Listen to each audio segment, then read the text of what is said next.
Hello everyone, my name is Jennifer and welcome to Best Kept Plans. Today's video is going to be all about the books that I read in April 2023. If you're interested in seeing what books I read last month, please stick around.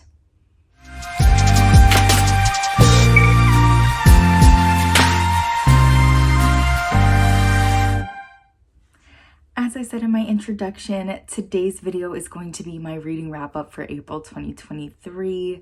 As usual, I will be using my Archer and Olive Amy Tangerine notebook to reference throughout this video. This is what I use for my reading journal and I absolutely love it. So April was a pretty bananas reading month for me. I read 18 books, but I want to preface that with saying that 4 of them were short stories and 2 of them were books of poetry. So those are super short, don't take a long time to get through.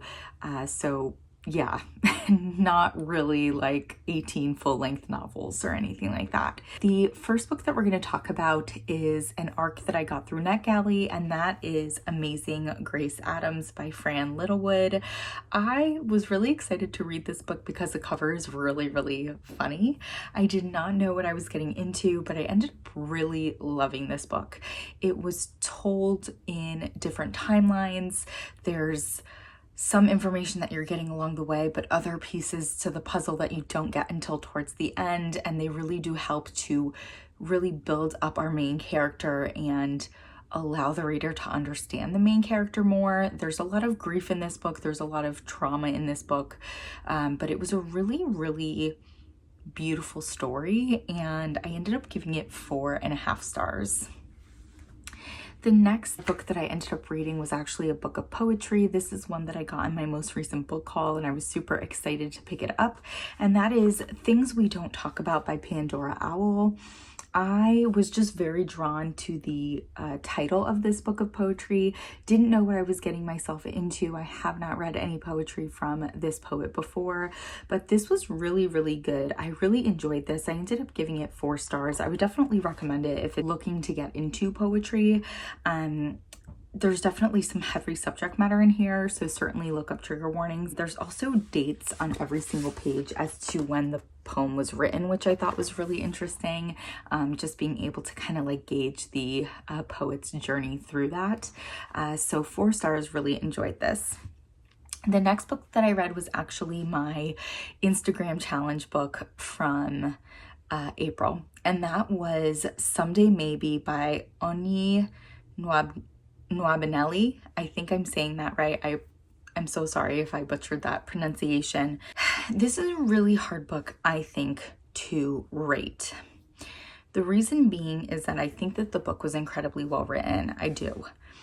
But it is such a heavy book and the character is so deep in the depths and midst of a severe depressive episode that it is incredibly challenging to get through. I ended up settling on a 3.5 out of 5 stars for this book, but it's not because I didn't think it was well done. I definitely would not recommend reading this if you are at all feeling like you're in a depressed state or in a really vulnerable state mentally, because it's just a lot to get through. The next book that I read was another arc that I got through NetGalley. This was actually an audiobook arc, and it was French Holiday by Sarah Reddy. I did enjoy and appreciate French Holiday. It's exactly what I thought it was going to be, which was light and fluffy, silly. I'm not gonna lie, at times a little too ridiculous for my taste, but overall I do think that the story was interesting. The male main character, his just personal story was really cool. I ended up giving this 3 stars, didn't hate it, didn't love it. Very middle of the road romance. The next book that I read in April was an arc that I got through NetGalley, but I actually got approved for it after it was already published, which was really interesting. And that's The House in the Pines by Reyes. I have heard good things about this book. This is in Reese's Book Club. I tend to like the Reese's Book Club books, and I will say this one was very, very enjoyable for me. I've been reading a lot of mystery thriller this year. I do have a goal of reading one mystery thriller style book every month, and The House in the Pines was what I picked for that for April. And I did guess the twist, but it did not take away from my enjoyment at all. This is much more for me a psychological book, more of a psychological thriller, and I really, really enjoyed that. I ended up giving it 4 out of 5 stars. The next book that I read was the last published book in the ACOTAR series, and that is A Court of Silver Flames by Sarah J. Maas. I started the ACOTAR series back in February. I read several of the books in March, and then this was the only one that I needed to get through to finish with the series. This one's huge, as you can see. I was very nervous about this one. I've been nervous about this whole series because I do have big book fear, and I really didn't want my big book fear to have an influence on how I felt about the series. This book is from different characters' perspectives than the first few books in the series. We do get a little bit of the 2 characters that have their perspectives in here in the novella that comes before this. And I was so nervous at like the 100, 200, maybe even 300 page mark that I was gonna hate this. And it totally won me over. I ended up really, really enjoying it and giving it 4.5 stars. The second I finished this, I was like, oh, I wish there was another book in the series that was published because I would pick it up and read it right away. Like, it made me want more. I wanted so much more of the series once I was finished with this book. So I'm really hoping that we get another book in this series soon. The next book that I read was another arc that I got through NetGalley. This was an audiobook arc, and that is Adelaide by Genevieve Wheeler. I requested this because the cover is just so beautiful. I really enjoyed this. So there were definitely parts in the story where I was a little frustrated with the main character, the female lead, Adelaide, but definitely the male lead as well, or the male love interest, I should say. But I do think that overall the story pulled off what it was trying to do. And so for that, I ended up giving this 4 out of 5 stars. And I did enjoy the audiobook as well. Like, it was nice listening to this. The next book that I ended up reading was another arc that I got through NetGalley, and that's Wild Things by Laura Kay. I will say it was almost a little bit difficult to get into in the beginning. Like, I felt like I wasn't immediately invested in these characters, but this was a really fun story about found family, and several of the characters in this story provide LGBTQIA+ representation, which I really enjoyed. Overall, I did like this. I think, again, it was just a very middle of the road romance for me, so I ended up giving it 3 out of 5 stars. So the next book that I ended up reading in April was another audiobook arc that I got through NetGalley. When I saw that this was available for request, I jumped on it right away, and that is Atalanta by Jennifer Saint. I will say it was really, really fun. I liked the audiobook. I really liked the narrator for the audiobook. I liked getting a Greek mythology retelling from the perspective of a female character. That was really enjoyable. And just seeing the role of women in that environment was really interesting and something that I really enjoyed. So I ended up giving Atalanta 4 out of 5 stars. The next book that I read was one that I got from my mom for my birthday, and that is Hamnet by Maggie O'Farrell. So I actually knew a little bit about this before I picked it up to read it. I knew it was about Shakespeare's family. I knew it took place during the time of the Black Plague. What I will say is this was very, very enjoyable and incredibly well written. I love when books are written from multiple perspectives, and this was. I like when we get multiple timelines. This does that. There's definitely a point in this book where it definitely becomes a little bit difficult to read because there's just so much discussion and talk related to grief, and it's just challenging and hard to get through. But if you stick with it and get through it, the ending is wonderful. And overall, I just adored this book so much, and I ended up giving it 4.5 out of 5 stars. The next book that I read was actually a novella, and that is Nick and Charlie, a Heartstopper novella. I loved this. I thought it was so cute. It is a novella, right? So you're getting a lot more like text and not as much art or graphics, which I really enjoyed. I think it allowed the reader to get a little bit deeper with these characters. And I thought that the story arc that we followed was really interesting and very realistic. And so I ended up giving this 4.5 out of 5 stars. The next book that I read, well, actually, I think I need to preface the next few books that I talk about. So at this point in the month, Happy Place by Emily Henry had just come out, and I pre-ordered it, and I knew that I wanted to read it the second that I received it in the mail, but I hadn't received it in the mail yet.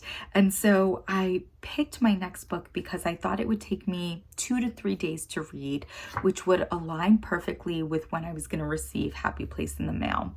And that book is Before We Were Strangers by Renee Carlino. This thing sucked me in right away. It gives us multiple timelines. It gives us multiple characters' perspectives. We get some really in-depth backstory. And so I picked it up and I couldn't put it down. I actually read this in one sitting in one day. I did really like it. It definitely lost me a bit towards the end and got a little bit unrealistic for me, I think I'd say. And so I ended up settling on a 3.5 out of 5 star rating. But I definitely really enjoyed this. After finishing Before We Were Strangers, though, I was in a situation where I needed to pick up another book, but something that I could get through quickly so that whenever Happy Place got to my house, I could start it. And decided to start Hello Stranger by Katherine Center. This book was so wonderful, honestly, and I loved it so much more than I even thought I was going to. I thought it was such an interesting story. It has a friends to lovers vibe to it. The main character is going through a health struggle, which I thought was really interesting, a very interesting challenge for the main character, and I ended up giving this 5 out of 5 stars. This was my favorite book that I read in the month of April. I highly recommend this. When it comes out, please read it. It's so good. So after finishing Hello Stranger, which I also read in one day, I didn't know what to pick up next. But I ended up deciding to grab a book of poetry that I had gotten in my most recent book haul, and that is Things I Didn't Say in Therapy by Logan Duane.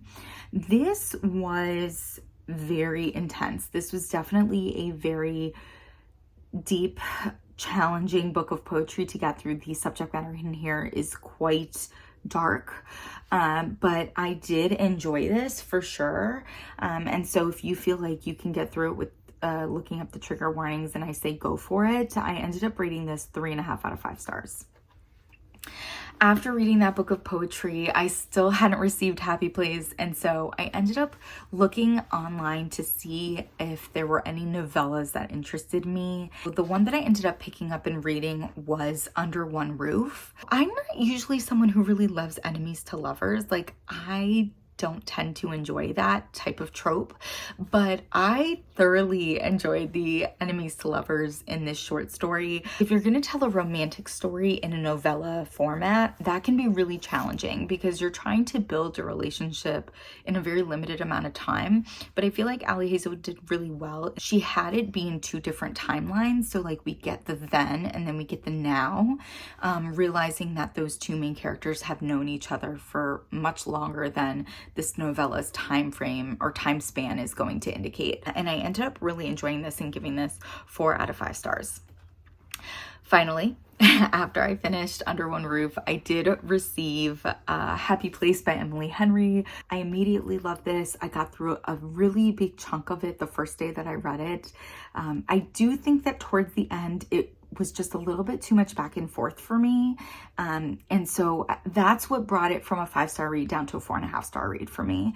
Definitely really love this. Definitely up there with my favorite Emily Henry books, but not a 5-star read, 4.5 out of 5 stars.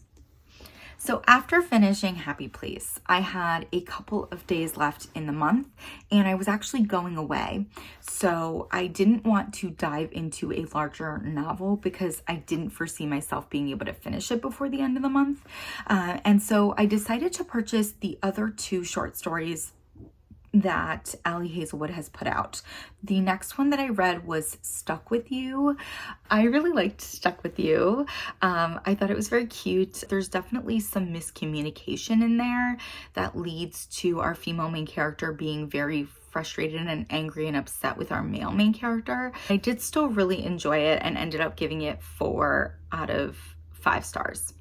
And then the last book that I read this month was the 3rd little novella that Hazelwood has written, and that is Below Zero. I enjoyed this one just as much as I enjoyed the other 2 novellas that I read. These characters have known each other for many years. There's definitely been like a mutual pining scenario going on. It's like realistic as to why their relationship hasn't gone anywhere, even though they've kind of known each other for a long period of time. I do want to give this one 4 out of 5 stars. And quite honestly, like, I think it has the potential to even be a 4.5, but I don't want to be too overzealous. So I think I'm going to stick with 4 out of 5 stars. And that is it for all of the books that I read in April 2023. Again, 18 sounds like a big number, but 4 of those were tiny little novellas, and then I read 2 books of poetry, which are always really short. Definitely had several books that were in that 4, 4.5, 5-star range, which is really exciting. I'm so glad that I finally read Hello Stranger. I'm so glad I finally read Hamnet. I'm so glad that I finally read Happy Place. If you have any book recommendations for me, if you've read any of the books on this TBR and want to chat about them spoiler free, please don't hesitate to put comments down below. And as always, everyone, please be safe. Bye-bye.